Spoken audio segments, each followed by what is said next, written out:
मुझे पता था कि वह मेरी कभी नहीं हो सकती, लेकिन मैं उसे पागलों की तरह मोहब्बत करता था। उससे बहुत दूर चला गया, क्योंकि इसमें हमारी भलाई थी। पर एक दिन किस्मत हम दोनों को फिर से साथ ले आई। मुझे उस कमरे में भेज दिया गया जहाँ पर वह मौजूद थी, और जब मैंने उसे देखा तो हैरान रह गया, क्योंकि वह बिस्तर पर लेटी थी और उसकी हालत ऐसी थी जो मैं कभी भी देखना नहीं चाहता था। मैंने कहा, पागल हो गई हो क्या? क्या कर रही हो? मैंने तुम्हें कभी इस हालत में देखने की कल्पना नहीं की। फिर तुम ऐसे क्यों लेटी हो? चलो उठकर बैठ जाओ। उसने नाम है सर लिया। वह मुंह से कुछ नहीं बोल रही थी। मैंने कहा, देखो, मैं तुमसे मोहब्बत करता हूँ, बाकी मर्दों की तरह मत समझना, मुझे तुम्हारे बिना नहीं रह सकता। उसने कहा, मैं भी तो तुम्हारे बिना नहीं रह सकती। कभी तो आज इस मकान पर पहुंच गए। मोहब्बत इंसान को बहुत बुरा बना देती है। वह अपनी इज्जत, घमंड सब कुछ भूल जाता है। मैं भी भूल गई हूँ। मैंने कहा, क्योंकि जिस लड़की को मैं जानता था और उससे दूर था, वह तो ऐसा कुछ कर भी नहीं सकती थी। वह अच्छी तरह जानती थी कि मैं उसके बारे में क्या सोचता हूँ। मैं उन मर्दों में से नहीं था जो बस उसे हासिल करना चाहता था। मैं उन मर्दों में से था जो उसे अपनी इज्जत बनाकर सारे ज़माने से छुपा के अपने दिल में रखना चाहता था। यानी मैं ये भी नहीं चाहता था कि उसे कोई और देखे।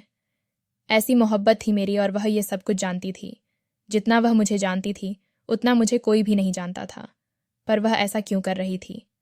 उसने मेरी तरफ हाथ बढ़ाया, और जैसे ही मैंने उसका हाथ थामा, मुझे पता चला कि उसने तो अपना... बड़ी अजीब बात है कि पुण्य की गोद में ही कभी कभी पाप पलता है। जैसे कि दिल्ली के सबसे बड़े मंदिर के बिल्कुल पीछे बना हुआ एक तवायफ वाला। सुनने में आया था कि पहले मंदिर और तवायफ खाने की दीवार एक ही थी, लेकिन फिर दीवार को तोड़ दिया गया, क्योंकि लोगों ने इस बात का बुरा माना कि ऐसी जगह की एक दीवार नहीं होनी चाहिए। एक तरफ तो भगवान बसता है और दूसरी तरफ क्या होता है वह तो सभी जानते हैं। मैं भी वहीं रहता था। कहते हैं कि जो लड़कियां किसी तवायफ के घर में पैदा होती हैं वह बहुत ज़्यादा बदकिस्मत होती हैं, लेकिन लोग यह सोचना भूल जाते हैं कि तवायफ के घर में पैदा होने वाला मर्द उससे भी ज़्यादा बदकिस्मत होता है, क्योंकि या तो वह दलाल बनता है और या फिर मजबूरी में आकर हिजड़ा बन जाता है। उसे इन औरतों की दलाली करनी ही पड़ती है। कभी कभी ऐसा भी होता है कि उन औरतों में से कोई ना कोई उसकी अपनी बहन भी होती है और उसे पता ही नहीं होता, जिसके बाप का पता ही ना हो कि कौन है और माँ एक तवायफ हो। वह और क्या करेगा? मैं भी यही काम करता था।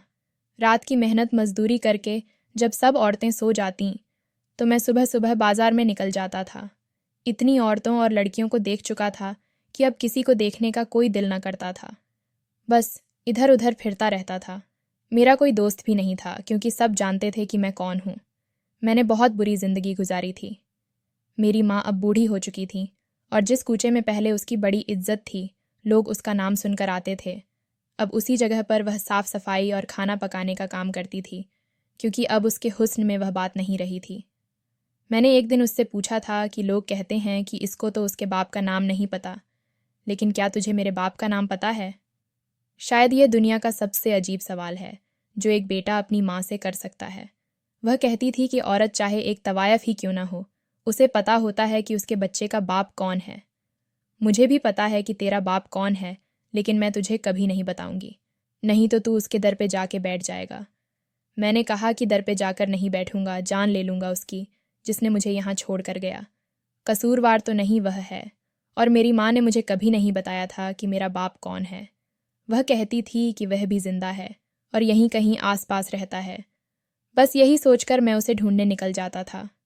कितनी अजीब बात है ना, कि जिसे न मैंने कभी देखा न मुझे उसका नाम पता है, मैं उसे किस तरह से तलाश कर सकता हूँ।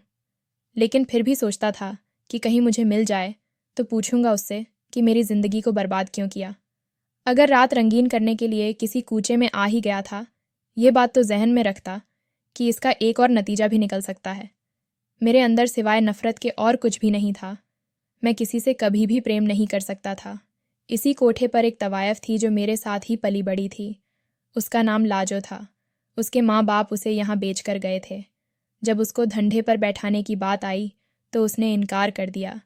कहने लगी कि मैं तो शिवा से प्यार करती हूँ, उसी से शादी करना चाहती हूँ, मुझे यह काम नहीं करना। पर कोठे की जो बड़ी मालकिन थी उसके कानों तक यह बात पहुँच गई, और उसने उसे कहा कि अगर ऐसा है तो फिर निकल जाए यहाँ से।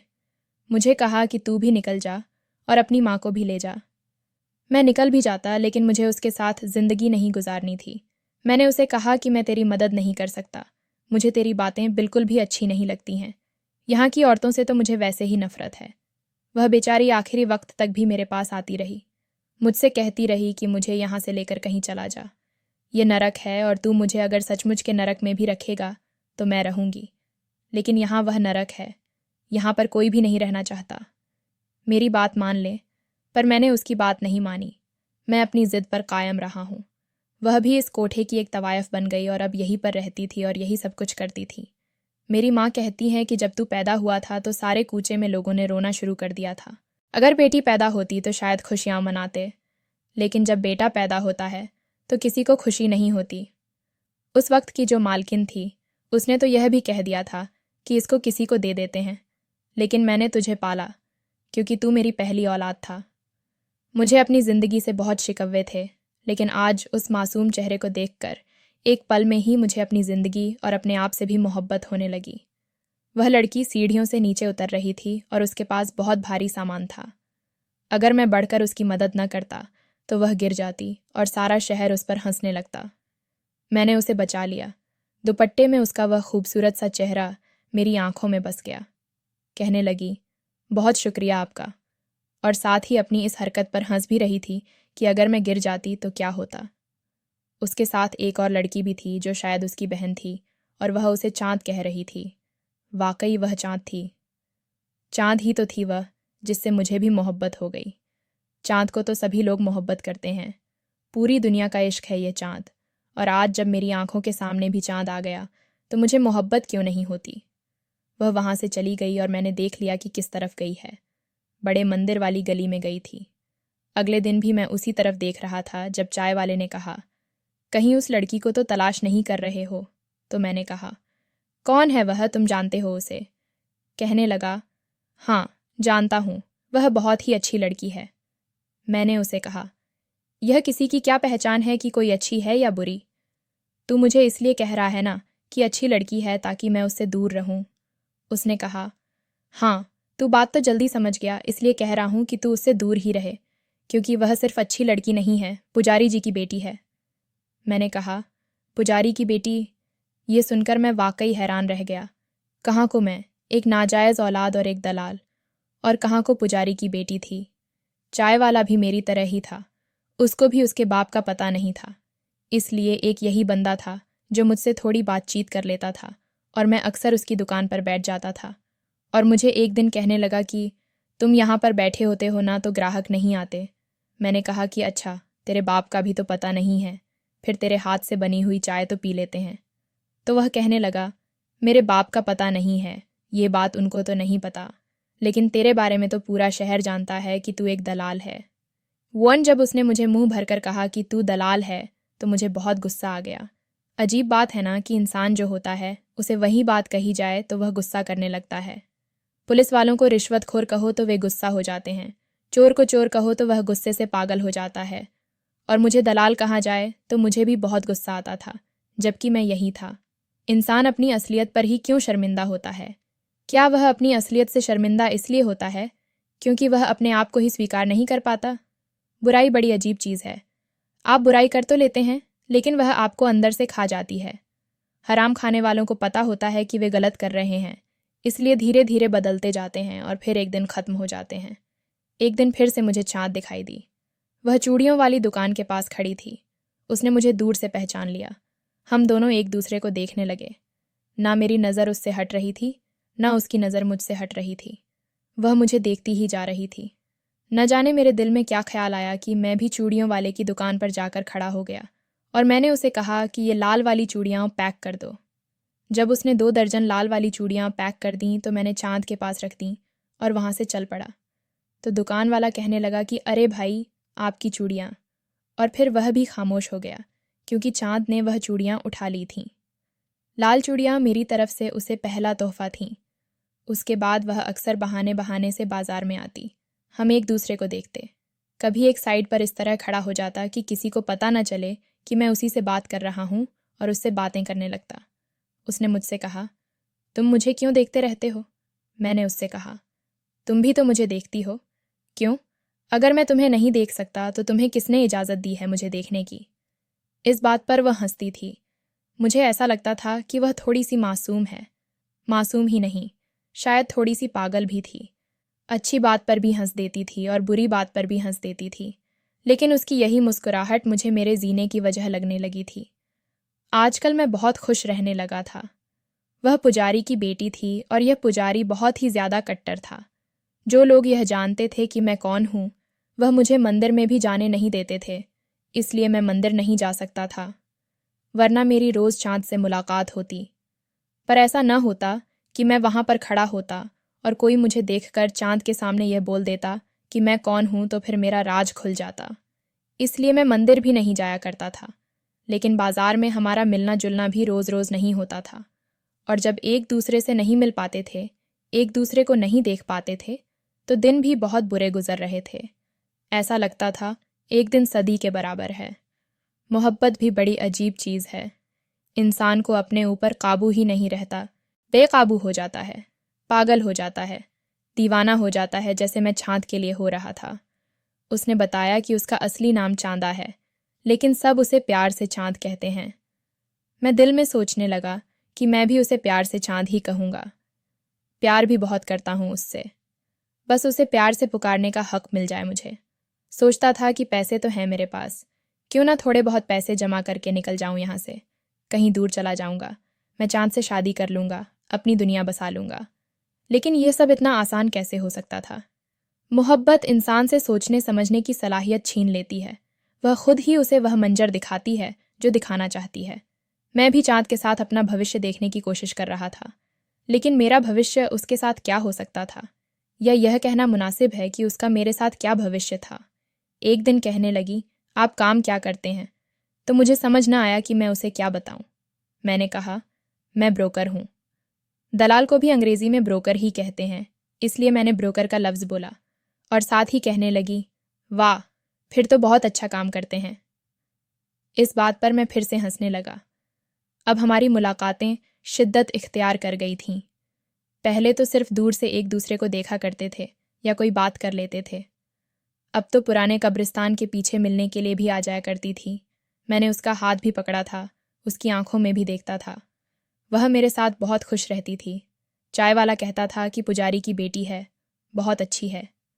लेकिन क्या उसे अपने बाप का डर नहीं था? मैंने एक दिन कहा कि यह पुजारी तो बड़े सख्त होते हैं। अगर तुम्हारे बाप को पता चल गया कि तुम मेरे साथ मरासिम बना रही हो, तो क्या तुम्हारे साथ बुरा नहीं करेगा? तो कहने लगी कि तुम्हारी मोहब्बत के लिए मैं कुछ भी बर्दाश्त कर लूँगी। और कैसे बर्दाश्त करती वह यह सब कुछ? अगर वह किसी आम से घराने से भी ताल्लुक़ रखती, तो तब भी उसके माँ बाप हंसी खुशी उसका रिश्ता मेरे साथ नहीं करते। और फिर यह बात कि वह एक पुजारी की बेटी थी और मैं एक दलाल था, और उसका बाप ऐसा वैसा पुजारी नहीं था, सबसे बड़े मंदिर का पुजारी था। इस मंदिर में उसकी 7 नस्लों ने सेवा की थी। यह रिश्ता होना तो नामुमकिन था। इसके लिए हमें बगावत करनी पड़ती, और क्या वह यह सब करने के लिए तैयार थी? शायद उसके माँ बाप उससे हमेशा के लिए रिश्ता तोड़ देते, और मेरे साथ सारी ज़िंदगी उसे ज़िल्लत की रोटी के अलावा कुछ नहीं मिलता। मैंने अपनी माँ को सब कुछ बता दिया। वह हैरान रह गई। उसने कहा कि एक तवायफ का अपने ख़रीदार से इश्क करना बड़ा ख़तरनाक होता है, लेकिन जब दलाल को एक शरीफजादी से इश्क हो जाए ना, तो वह उससे भी ज़्यादा ख़तरनाक होता है। पागल तो नहीं हो गया है? क्यों उस लड़की से मोहब्बत करके नफ़रत का दस्तूर निभाना चाहता है? बर्बाद हो जाएगी वह तेरे पीछे। न उसे उसके घर वाले कबूल करेंगे, न वह तेरे साथ खुश रह पाएगी। मोहब्बत तो 4 दिन में छोड़ के चली जाएगी। तुम लोगों को फिर पीछे सिर्फ हकीकत रह जाएगी जो एक दिन को भी चैन ना लेने दे। और शादी करके ले आएगा तो कहाँ रखेगा उसे? इस कोठे पर? मैं बुरी तरह चिल्ला उठा और मैंने कहा, नहीं नहीं, मैं अपनी बीवी को इस कोठे की हवा भी न लगने दूँ।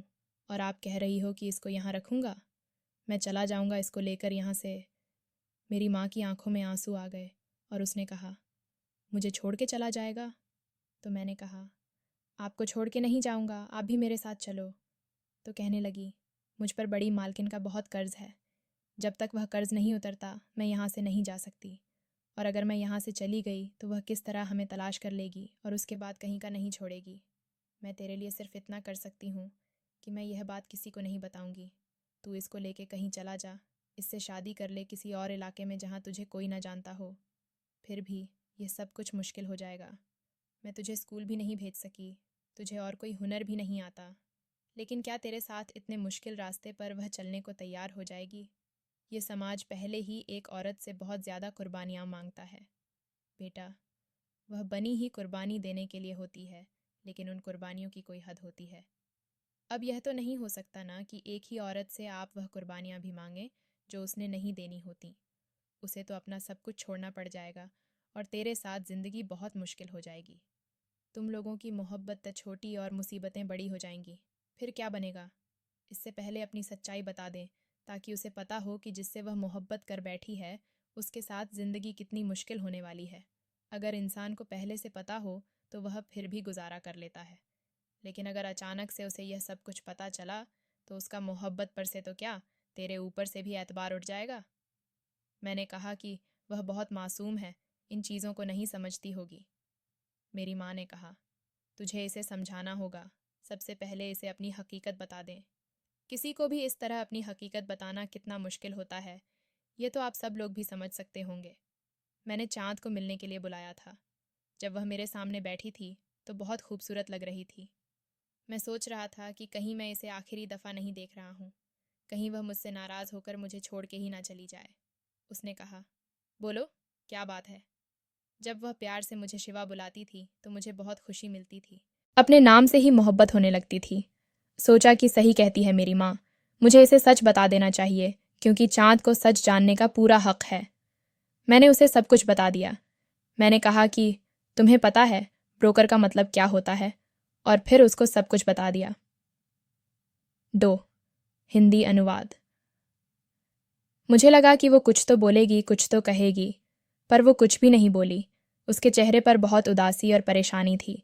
आंखों में आंसू भी आ गए थे और उठकर वहां से भाग गई। मैं उसके पीछे नहीं भाग सका, मैं उसे पुकार भी नहीं सका। किस मुंह से पुकारता, क्या कहकर उसे रोकता कि सब कुछ ठीक हो जाएगा, मैं अपनी किस्मत बदल दूंगा। वो किस्मत जो एक कोठे में लिखी गई थी, मैं इसे कैसे बदल सकता था? समझ गया था कि आज हमारी आखिरी मुलाकात थी और अब इस रिश्ते का कोई भविष्य नहीं था। मुझे लगा था कि वह कुछ तो बोलेगी, जैसे कि तुमने मुझे धोखा क्यों दिया, मुझे झूठ क्यों बोला, अपनी सच्चाई क्यों छुपाई। पर उसके भाग जाने का मतलब यही था। अच्छा था कि उसने कुछ नहीं कहा, वरना मैं वैसे भी नहीं सुन सकता था। मेरी माँ ने ठीक कहा था। शायद वह जानती थी कि जैसे ही मैं उसे अपनी सच्चाई बताऊंगा वह भाग जाएगी, और यही हुआ था। मामला खत्म हो गया था। एक हफ्ता इसी तरह गुजर गया, वह बाहर भी नहीं निकली। मैं फिर भी उसे तलाश करता रहा। मेरी आंखें तरस रही थीं कि कहीं तो मुझे दिख जाए, कोई बात करे, इतना ही कह दे कि तुमने मुझे धोखा दिया, अच्छा नहीं किया मेरे साथ। कुछ तो बोलती। बोले बिना, कुछ कहे बिना वह कैसे चली गई? क्या उसके पास बोलने को कुछ भी नहीं था? मुझे वह बहुत याद आ रही थी। मैंने इरादा कर लिया कि मैं यह काम छोड़ दूंगा। चाहे चाँद मेरी ज़िंदगी में रहे या न रहे, मैं यह जलील काम और नहीं करूंगा। और मैंने मालकिन से कह दिया कि मुझसे अब यह काम नहीं होता। मैंने कुछ पैसे जमा किए थे जो उसके हवाले किए और कहा कि मेरी माँ का कर्जा ख़त्म हुआ। अपनी माँ को लेकर मैं ऐसे इलाके में आ गया जहाँ हमें कोई नहीं जानता था, और मेहनत मजदूरी करने लगा और यहीं पे रहने लगा। मेरी माँ के लिए कोठे से निकलना एक ख्वाब था, लेकिन अब वह ख्वाब पूरा हुआ था। तो उसके पास कुछ भी नहीं था, न जवानी, न खूबसूरती और न जिंदगी। क्योंकि मुझे मेरी माँ ने बताया कि उसे एड्स की बीमारी है और वह जल्द ही इस दुनिया से चली जाएगी। वह कहती थी कि कोठों से औरतों को और मिलता ही क्या है, बदनामी, बीमारियाँ और गुमनामी की मौत। इस बात को 2-3 महीने गुजर चुके थे। मैं हर रोज़ बाजार आता था, जबकि अब मेरे लिए बाजार आना बहुत मुश्किल था। मुझे बहुत दूर से आना पड़ता था। घर मैंने बहुत दूर लिया था।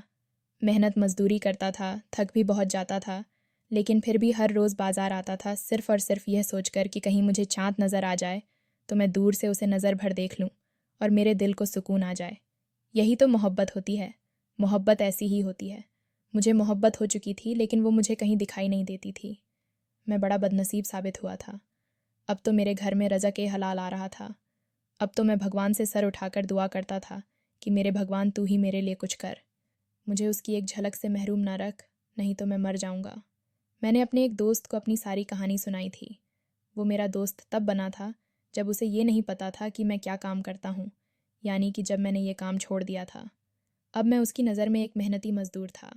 तो मैंने उसे अपनी सारी कहानी सुना दी। वो बहुत हैरान भी हुआ और खुश भी हुआ। उसने कहा कि तुम उस रास्ते से पलट आए हो जहाँ से वापस आना बहुत मुश्किल होता है, लेकिन तुमने बहुत अच्छा काम किया। भगवान तुम्हें इसका सिला ज़रूर देगा। मैंने कहा कि मुझे सिला में मेरी मोहब्बत दे दे तो मुझे और कुछ नहीं चाहिए। लेकिन ये भी शायद इतना आसान नहीं था, क्योंकि मैंने चाँद को बता दिया था कि मैं कौन हूँ, और मैंने उसे ये नहीं बताया था कि अब मैं वो काम छोड़ चुका हूँ। वो मुझे बुरा ही समझती होगी। मैं इसी तरह एक दिन अपने काम पर था और मुझे एक लड़का बुलाने के लिए आया। उसने कहा कि आपकी माँ बुला रही हैं। वो कह रही हैं कि आपसे मिलने के लिए कोई आदमी आया है। मैंने कहा कि आदमी?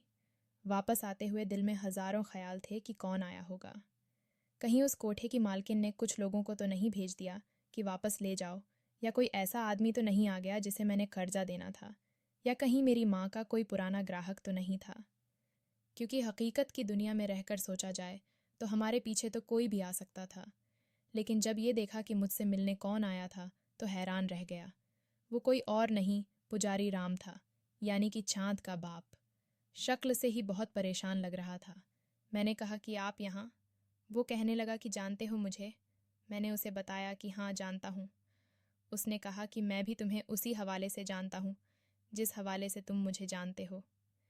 चाँद ने मुझे तुम्हारे और अपने बारे में सब कुछ बता दिया था, और हमें ये भी पता है कि तुम वो सब कुछ छोड़ चुके हो और 6 महीने से यहाँ आकर रह रहे हो और एक मज़दूर बनकर हलाल की कमाई खा रहे हो।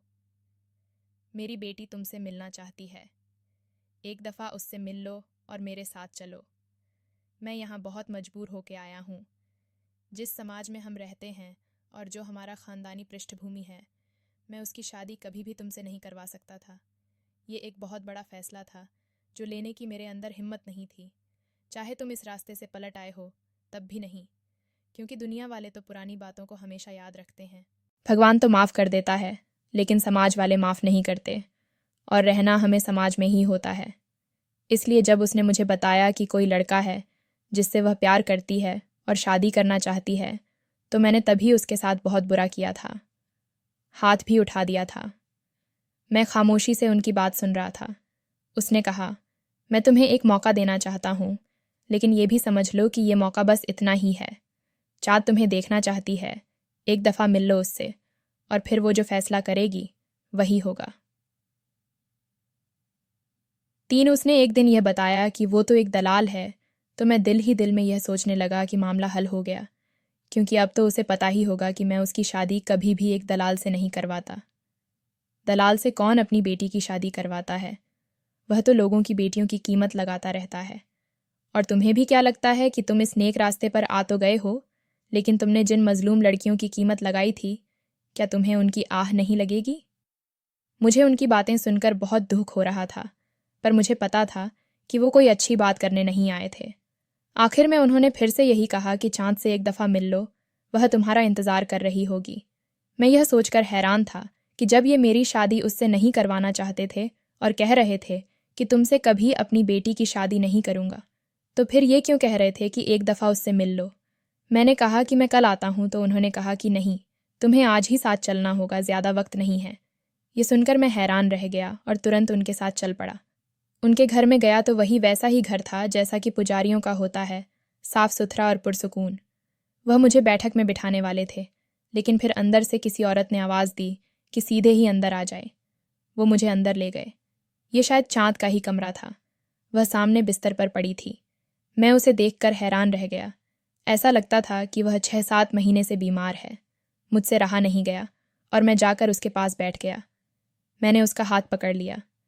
वह भी मुझे देखकर ऐसे मुस्कुराई जैसे अपनी आखिरी सांसें ले रही हो, लेकिन उसे खुशी थी कि मैं उससे मिलने के लिए आया हूँ। अब उसके घर वाले रोने लगे और उन्होंने कहा कि जब उसने हमें तुम्हारी सच्चाई के बारे में बताया तो हमने कहा कि तुम्हारी शादी उससे कभी नहीं करवाते, और उसने न जाने कहाँ से कोई जहर उठाकर खा लिया। पर वो जहर न जाने किस किस्म का था कि ना ये मर रही है और ना उसकी सेहत ठीक हो रही है।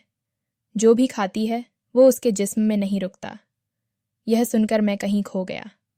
हाँ, आज 7 महीने होने वाले हैं। ये शदीद बीमार है। डॉक्टर कहते हैं कि उसके सारे निज़ाम काम करना बंद हो गए हैं।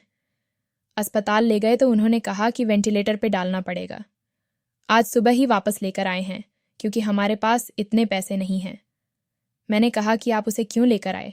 आप अस्पताल लेकर चलें। मैं अपने आप को बेच दूंगा लेकिन उसका इलाज करवाऊंगा। अभी चलें, अभी चलें। मैंने एम्बुलेंस वाले को कॉल किया। मैं इधर उधर भागने लगा लेकिन वे सब अपनी जगह पर खड़े थे। मैंने कहा कि क्या हुआ, आप कुछ करते क्यों नहीं? तो कहने लगे कि अब उसका बचना मुश्किल है। उसने आखिरी ख्वाहिश की कि यह तुमसे मिलना चाहती है, इसलिए तुम्हें बुलाने के लिए मैं आया था और तुम्हें पिछले 1 हफ्ते से तलाश कर रहा था। यह सुनकर मैं हैरान रह गया और उसके सिरहाने बैठ गया। रात भर वह मुझसे बातें करती रही। मैंने कहा कि पगली, तुमने यह क्या किया अपने साथ? तो कहने लगी कि जिस जिंदगी में तुम नहीं, मुझे उस जिंदगी से कोई मोहब्बत नहीं थी। बाबा कभी मेरी शादी तुमसे नहीं करवाते। तुमने मुझसे झूठ बोला। तुम्हें मुझे पहले बताना चाहिए था, लेकिन अब मुझे तुमसे कोई शिकायत नहीं है। मैंने उसे कहा कि तुम आराम करो, मैं सुबह तुम्हें बड़े वाले अस्पताल ले जाऊंगा। रात भर मैं इधर उधर लोगों को फ़ोन करता रहा। कुछ बड़े बड़े लोगों को जानता था। वह मेरी मदद करने को भी तैयार हो गए। ये वही लोग थे जो कोठे पे आया करते थे, लेकिन मुझे उनसे मदद चाहिए थी, तो मैं यह नहीं सोच रहा था कि कोठे वाले हैं या जो हैं, बस मुझे उनसे मदद लेनी थी। सुबह एम्बुलेंस का इंतज़ाम भी हो गया और मेहताब को अस्पताल लेकर जा रहे थे। उन्होंने उसे वेंटिलेटर पे भी शिफ्ट कर दिया। मुझे लगा कि सब कुछ ठीक हो जाएगा, मैं उसको बचा लूँगा। दिल में यह भी सोच रहा था कि तुम लोगों ने देर कर दी, पर सूरत हाल ऐसी थी, वे क्या कर सकते थे? वे मुझे क्यों बुलाते? मुझे बुलाना शायद उनका आखिरी ऑप्शन था। जब उनकी बेटी ने आखिरी ख्वाहिश की तो तब उन लोगों ने मुझे बुलाया था। बहुत देर हो गई थी, पर डॉक्टर ने कहा था कि सब कुछ ठीक हो जाएगा। डॉक्टर तसल्ली ही देता है। मैं और लोगों से भी बात कर रहा था कि मुझे पैसों की ज़रूरत है। जितने भी पैसे लगते मैं लगाने को तैयार था। मैंने तो एक डॉक्टर को यहाँ तक कह दिया कि मैं अपना एक गुर्दा बेचने को तैयार हूँ, बस आप किसी तरह इस लड़की को बचा लें। उन लोगों ने भी कहा कि हमसे जो बन पड़ेगा हम करेंगे, आप परेशान नहीं हो। और डॉक्टर ने कहा था कि आप ज़ोर से, हाल पहले से बेहतर है। मैंने उसके माँ बाप को भी कहा कि सब ठीक हो जाएगा, लेकिन उनको तसल्ली नहीं मिल रही थी, क्योंकि उन्होंने चाँद को जिस हालत में देखा था, शायद वे समझ गए थे कि कुछ बुरा हो नहीं वाला है। लेकिन मुझे अभी तो वह ठीक लग रही थी। उससे ज़्यादा बात करने का मौका नहीं मिल रहा था क्योंकि वह वेंटिलेटर पर थी। बस दूर से उसको देख रहा था और सोच रहा था कि सब ठीक हो जाएगा, ये मेरी हो जाएगी और फिर सारी ज़िंदगी पड़ी है एक दूसरे से बातें करने के लिए। मैं उसे बार बार इशारा करके पूछता कि ठीक हो, और वह आगे से कहती कि हाँ ठीक हूँ। लेकिन 2 घंटे के बाद वह इस दुनिया से चली गई। वह दिन मेरी ज़िंदगी का सबसे बुरा दिन था और उसके बाद मेरी ज़िंदगी का हर दिन ही बुरा है। बस मैं उसे याद करके अपनी ज़िंदगी गुजार रहा हूँ और मुझे नहीं पता कि मेरी ज़िंदगी का क्या मकसद है, क्योंकि मेरी माँ भी इस दुनिया से जा चुकी है। अब मैं बिल्कुल अकेला रह गया हूँ। अगर आप लोगों ने मेरी यह कहानी गौर से सुनी होगी तो आपको अंदाज़ा होगा कि चाँद के बगैर मेरा हर एक सांस मुझ पर भारी है, क्योंकि मुझसे मेरी जीने की वजह तो बहुत दूर चली गई है। दोस्तों, वीडियो कैसा लगा कमेंट करके ज़रूर बताएं। वीडियो को लाइक और चैनल को सब्सक्राइब ज़रूर करें।